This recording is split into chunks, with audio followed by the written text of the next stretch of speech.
Today is my February update, and I'm going to be updating you on our homeschool from about end of Christmas until now, because I did do a mid-year update, but that was really all the stuff before Christmas. So I'm just going to let you know how school's been going and what I'm thinking about as far as homeschooling in the next few months.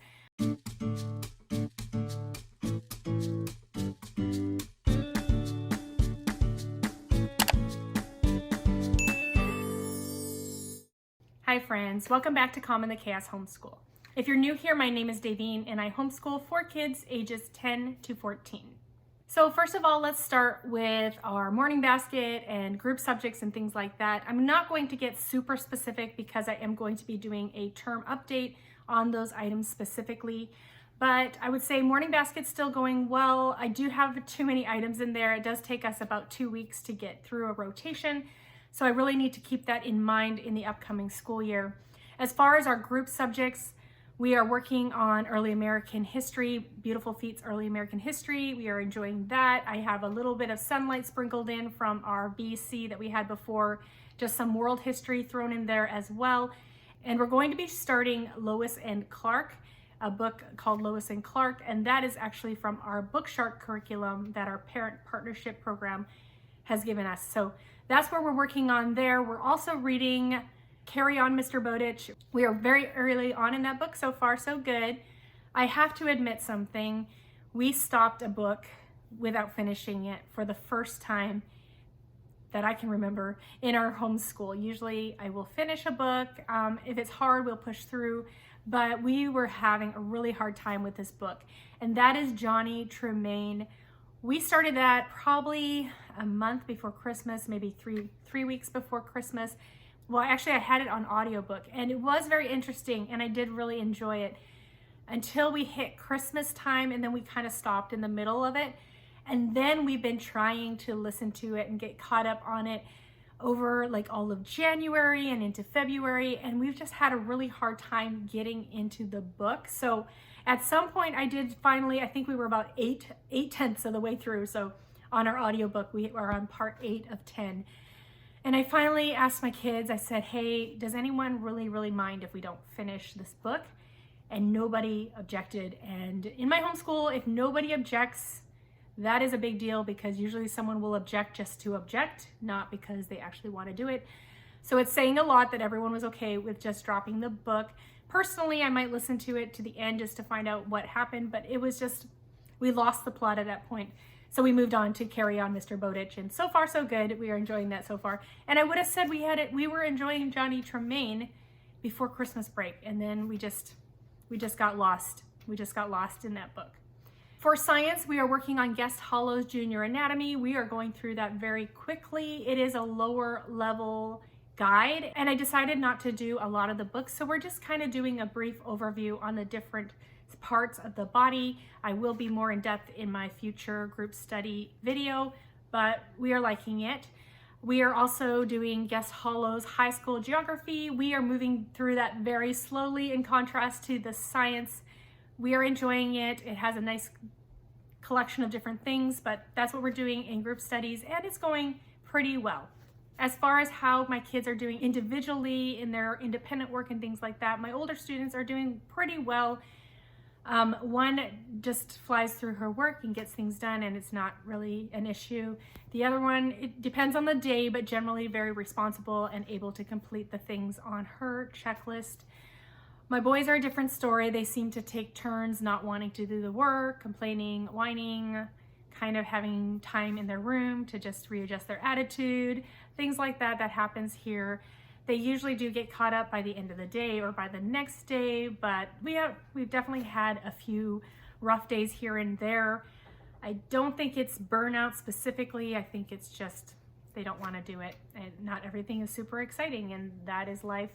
So that's how we're going there. One of my sons, he asked to change his math from teaching textbooks to Math Mammoth. He doesn't like either. I don't know why he said he wanted to do Math Mammoth. So I went ahead, photocopied a unit for him, and let's say we're on day 3 and he wants to go back to teaching textbooks. So basically he doesn't want to do math, but math is not optional in our house. So back to teaching textbooks tomorrow. we'll just continue on where we left off. I expected that, but I wanted to let him try out doing Math Mammoth as the full-on math curriculum for him, because if he wanted to do that, I'm okay with that. But I didn't figure that that would be what he wanted to do. As far as math goes for all my kids, in general, things are working well. My 6th grader, who is in Math 7, she's slowed down a bit. It is getting a little more challenging for her. My 7th grader, who is doing the good and the beautiful math, she's just moving along at a very steady pace. And the boys with the teaching textbooks, depends on the day, depends on how they're doing. They have hit division, which is new for them, and then the multiplication, where it's a little bit longer. So it's a little bit more of a struggle in math, but so far it's okay. We can usually finish a lesson a day without too much issue. As far as our extracurriculars, we've been going to a trampoline place once a week, every Tuesday since the beginning of the school year. We are probably going to end that at the end of this month, just because of finances. It's been fun as it's been going, but it's just another expense. And so because the kids do other things like dance, and the boys will be starting baseball next month, so that is brand new to us. I don't know how that's going to affect our schedule. I've never done that before. The only other sport we've done before was soccer when my daughter was very small. She was still in public school. That lasted about 3 weeks, and then she broke her arm, totally unrelated to soccer. So that is, oh no, then we did volleyball about 2 years ago with the girls. So that was a lot. It's a short season, a lot of practices, things like that. So we'll see how baseball goes. We'll see how the boys like it. My youngest son, he has been waiting. He's the one who wanted to do it in the first place, and I made him do Taekwondo for a while to prove to me that he's really willing to participate and listen to the teacher and receive instruction and things like that. So we will be trying out baseball in March. I will let you know how that goes in future updates. As far as adding the work that I'm doing, DoorDash, Uber Eats, things like that, 3 nights a week and then all day Saturday, unless I have visitors. So I have my sister come down a few Saturdays and Friday nights, so I take that off when she's there, which is really great. Things are still going well there. I don't mind doing it. It takes my mind out. I can listen to podcasts, listen to YouTube videos as I'm driving and delivering, and it just gives me some time alone. When I go out, I'm usually tired from being home all day with the kids all day, so I do get a little bit of energy once I get out and just have some quiet time where I'm just driving and delivering orders and not having to think or answer questions or things like that. So it is refreshing in that way, but I will say I definitely do feel the hours. In general, I am more tired overall, for sure. It does take some energy to be driving 20 hours a week. I have a harder time falling asleep because I feel like I usually get home at about 8:30 on the nights that I'm driving, and I eat dinner then.